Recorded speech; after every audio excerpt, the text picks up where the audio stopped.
నాది చాలా చిన్నది అంటే ఏముండ నీది ఏం పెద్దగా ఉందని చూసినా సినిమా కూడా చాలా పెద్దగా ఉందన్న. చాలా చాలా పెద్దతో పాటు చాలా బాగుంది. ప్రతి ఒక్క సీన్ కూడా అసలు యూఐ నిజంగా ఈ సినిమా చూడకపోతే వేస్ట్ అని చెప్పొచ్చు అన్న.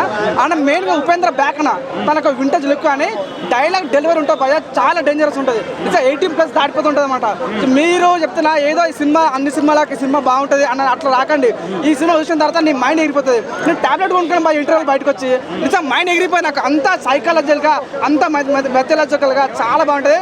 అన్న యొక్క గెటప్స్ 2 గెటప్స్ చేశారు భయ్య ఊత కోత. ఇంటర్వ్యూలో ఒక సీన్ కానీ క్లైమాక్స్ సీన్ కానీ దీనికి పార్ట్ 3 కూడా కంటిన్యూ అయ్యే ఛాన్స్ అయితే ఉందన్న. మేబీ ఒక స్కోప్ అయితే వదిలేరు. సో ఉంటే మాత్రం బాగుంటుంది. ఈ సినిమాలో హీరోయిన్ మాత్రం చాలా చాలా గ్లామరస్గా చాలా అందంగా ఉంది. ఫోటోగ్రఫీ కానీ నిజంగా బ్యాక్గ్రౌండ్ స్కోర్ కానీ చాలా బాగుంది.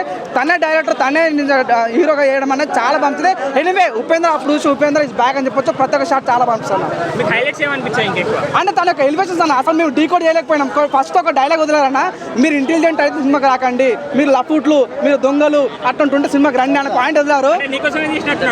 అందరికి నీకోసం కూడా అందరి కోసం కూడా సినిమా వస్తే ప్రతి ఒక్క ప్రేక్షకుడు కూడా ఒక సవాల్ ఎదిరినమాట. మీకు దమ్ము ఉంటే సినిమా డీకోడ్ చేయండి, మీ సినిమా ఎక్కడ మీరు చూసని చెప్పండి అని చెప్పాడు. చాలా చాలా మంది ఉపేంద్ర ఇస్ బ్యాక్ అని చెప్పొచ్చు అన్న. నాకు ఆయన స్టైల్ కానీ తనకు డైలాగ్ డెలివరీ కానీ పిచ్చాగా నచ్చింది. సెకండ్ హాఫ్ అయితే అసలు సినిమా చూసాను చెప్పు అరే నిమ్మ ఏడుందో స్వామి ఊత కోత నిజంగా దిమ్మ తిరిగి బొమ్మ కనిపించింది. చాలా చాలా బాగుంది.